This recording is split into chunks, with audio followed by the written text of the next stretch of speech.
नमस्कार दोस्तों, मैं राजेंद्र कुमार टेक्निकल नॉलेज में आपका स्वागत करता हूं।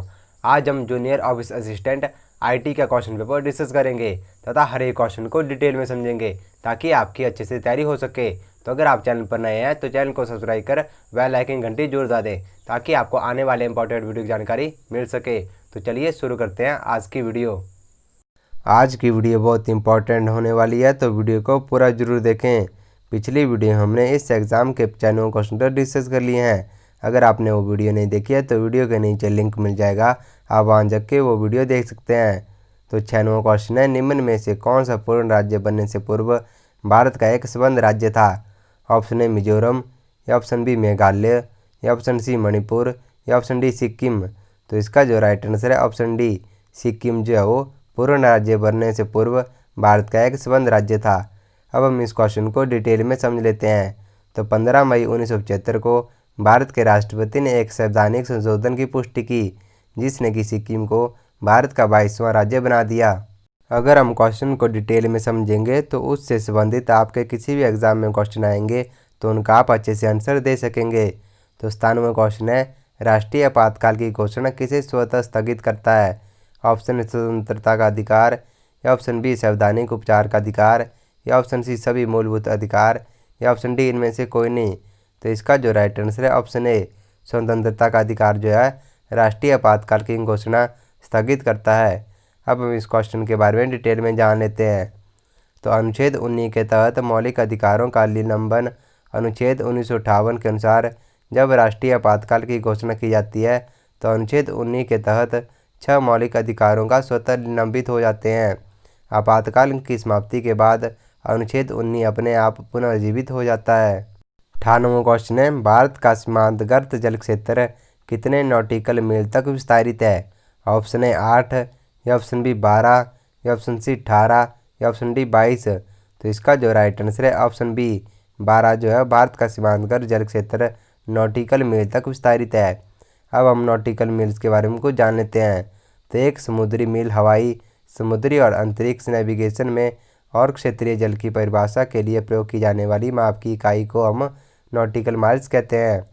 अब हम इसके बारे में डिटेल में जान लेते हैं। तो पारदर्शी क्षेत्राधिकार बेसलाइन के निकटतम बिंदु से 12 समुद्री मील तक पारदर्शिक जल तक फैला हुआ है। पारदर्शिक जल से 24 नॉटिकल मील तक फैले कंटेंट जोन है और उस पार तक 200 समुद्री मील की दूरी पर भारत का विशेष आर्थिक क्षेत्र है। 99वां क्वेश्चन है, यूपीएससी जिसे कि यूनियन पब्लिक सर्विस कमीशन भी कहते हैं, अपने कार्यों की वार्षिक विवरणी किसके समक्ष प्रस्तुत करता है? ऑप्शन ए केंद्रीय गृह मंत्री, या ऑप्शन बी राष्ट्रपति, या ऑप्शन सी संसद को, या ऑप्शन डी भारत के मुख्य न्यायाधीश को। तो इसका जो राइट आंसर है ऑप्शन बी यूपीएससी अपने कार्यों की वार्षिक विवरणी राष्ट्रपति के समक्ष प्रस्तुत करता है। अब हम इस क्वेश्चन के बारे में डिटेल में जान लेते हैं। तो संघ लोक आयोग जिसे कि यूपीएससी कहते हैं, भारत के राष्ट्रपति को उसके प्रदर्शन पर एक रिपोर्ट प्रस्तुत करता है। राष्ट्रपति इस रिपोर्ट को संसद के दोनों सदनों के समक्ष रखता है। 100वां क्वेश्चन है, कामगारों के एक जॉब से अन्य जॉब में प्रस्थान के समय उत्पन्न बेरोजगारी कहलाती है? ऑप्शन ए मौसमी बेरोजगारी, या ऑप्शन बी घर्षणी बेरोजगारी, या ऑप्शन सी चक्रीय बेरोजगारी, या ऑप्शन डी तकनीकी बेरोजगारी। तो इसका जो राइट आंसर है ऑप्शन बी घर्षणी बेरोजगारी जो है वो कामगारों के एक जॉब से अन्य जॉब में प्रस्थान के समय उत्पन्न होने वाली बेरोजगारी होती है। अब हम घर्षणी बेरोजगारी के बारे में कुछ जान लेते हैं। तो घर्षणी बेरोजगारी एक प्रकार की बेरोजगारी है। इसे कभी कभी खोज बेरोजगारी भी कहा जाता है और यह हर व्यक्ति की उपस्थिति पर आधारित हो सकती है। जब एक कार्यकर्ता नौकरी की तलाश कर रहा होता है या एक नौकरी से दूसरी नौकरी पर प्रस्थान करता है तो उसे हम घर्षणी बेरोजगारी कहते हैं। 101वां क्वेश्चन है, द्वितीय पंचवर्ष योजना की रूपरेखा तैयार की गई थी? ऑप्शन ए BN गाडगिल द्वारा, या ऑप्शन बी KRB राव द्वारा, या ऑप्शन सी PC महालनोबिस द्वारा, या ऑप्शन डी CN वकील द्वारा।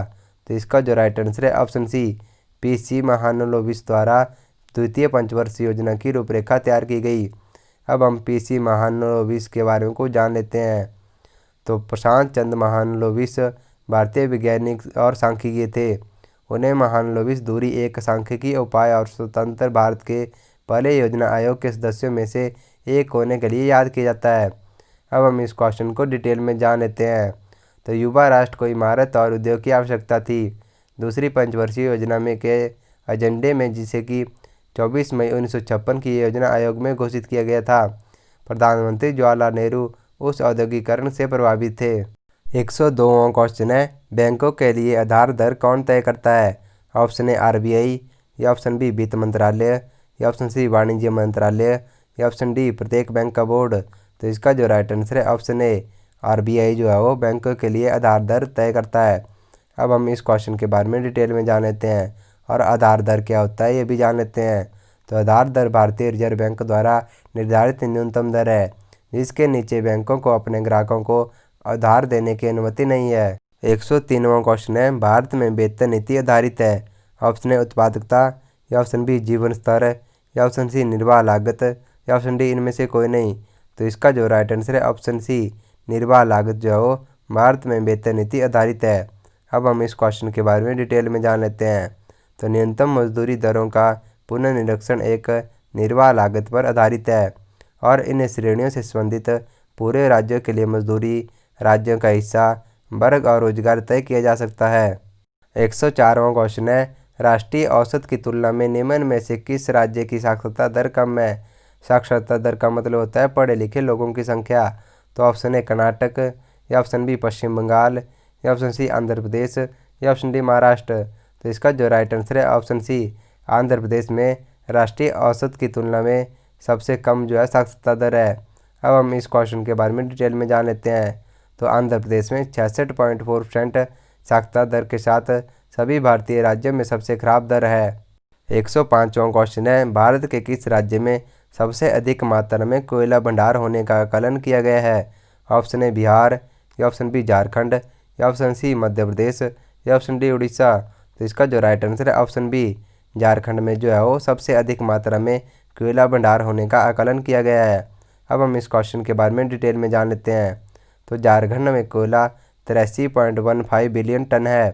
उत्तर पूर्व भारत में स्थित झारखंड राज्य भारत के कोयले भंडार की सूची में सबसे टॉप पर है। 106वां क्वेश्चन है, निम्नलिखित सभी राज्यों में कृषि भूमि का प्रतिशत अति उच्च है सिवाय ऑप्शन ए पंजाब, या ऑप्शन बी हरियाणा, या ऑप्शन सी उत्तर प्रदेश, या ऑप्शन डी सिक्किम। तो इसका जो राइट आंसर है ऑप्शन डी सिक्किम में जो है वो इन सभी राज्यों की अपेक्षा भूमि प्रतिशत बहुत ही कम है। अब हम इसके बारे में कुछ जान लेते हैं। तो सिक्किम में जो है वो कुल भौगोलिक क्षेत्र का 11% हिस्सा जो है कृषि के अधीन है। 107वां क्वेश्चन है, निम्न में से कौन सा भारत के मुद्रा बाजार का एक हिस्सा नहीं है? ऑप्शन ए बिल मार्केट, या ऑप्शन बी बैंक, या ऑप्शन सी म्यूचुअल फंड, या option D Indian gold council. तो इसका जो राइट आंसर है option D Indian gold council जो है वो भारत के मुद्रा बाजार का एक हिस्सा नहीं है। अब हम इस क्वेश्चन के बारे में डिटेल में जान लेते हैं। तो भारतीय स्वर्ण परिषद, जिसे कि इंडियन गोल्ड काउंसिल भी कहते हैं, भारत के मुद्रा बाजार का एक हिस्सा नहीं है। भारत में मुद्रा बाजार अल्पकालिक और दीर्घ अवधि के लिए धन का बाजार है, जिसमें परिपक्वता के साथ भारत में रातों रात एक वर्ष से लेकर वित्तीय साधनों को शामिल किया जाता है, जिन्हें धन का करीब विकल्प माना जाता है। 108वां क्वेश्चन है, भारत में नाबार्ड पुनः वित्त किसे प्रदान नहीं करती है?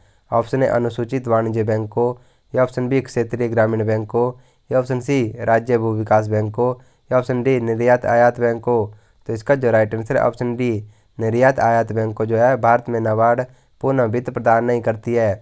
अब हम नाबार्ड की फुल फॉर्म के बारे में कुछ जान लेते हैं। तो नाबार्ड की फुल फॉर्म है national bank of agriculture and rural development. अब हम इस क्वेश्चन को डिटेल में समझ लेते हैं। तो नाबार्ड किसानों और ग्रामीण कारीगरों आदि के निवेश गतिविधियों का समर्थन करने के लिए, पर्याप्त ऋण प्रदान करने के लिए, अपने संसाधनों के पूर्व के लिए निम्नलिखित संसाधनों को दीर्घकालिक और मध्य अवधि के लिए पुनर्वित्त प्रदान करता है। 109वां क्वेश्चन है, केंद्रीय सरकार के बजट के चालू खातों में व्यय की सबसे बड़ी मद है? ऑप्शन ए सुरक्षा व्यय, या ऑप्शन बी ब्याज भुगतान, या ऑप्शन सी परिधान, या ऑप्शन डी सामाजिक सेवाओं पर व्यय। तो इसका जो राइट आंसर है ऑप्शन बी ब्याज भुगतान जो है वो केंद्रीय सरकार के बजट के चालू खातों में व्यय की सबसे बड़ी मद है। अब हम 2020 और 21 के बजट के बारे में कुछ जान लेते हैं। तो केंद्रीय बजट 2020-21 में व्यय की सबसे बड़ी वस्तु करों और कर्तव्यों का राज्यों का हिस्सा है। यह मद केंद्र सरकार के कुल खर्च का 20% हिस्सा है। 110वां क्वेश्चन है, विशिष्ट आर्थिक क्षेत्र अधिनियम लागू हुआ? ऑप्शन ए 2004, या ऑप्शन बी 2005, या ऑप्शन सी 2006, या ऑप्शन डी 2007। तो इसका जो राइट आंसर है ऑप्शन बी 2005 में जो है विशिष्ट आर्थिक क्षेत्र अधिनियम लागू हुआ। अब हम इस क्वेश्चन के बारे में डिटेल में जान लेते हैं। तो नीति का उद्देश्य देश से निर्यात को बढ़ावा देना और विदेशी निवेश को आकर्षित करने के लिए कर और व्यापार प्रोत्साहन का उपयोग करके आर्थिक विकास को बढ़ावा देना है। विशेष आर्थिक क्षेत्र अधिनियम वर्ष 2005 में लागू किया गया और वर्ष में प्रभावी हो भी गया।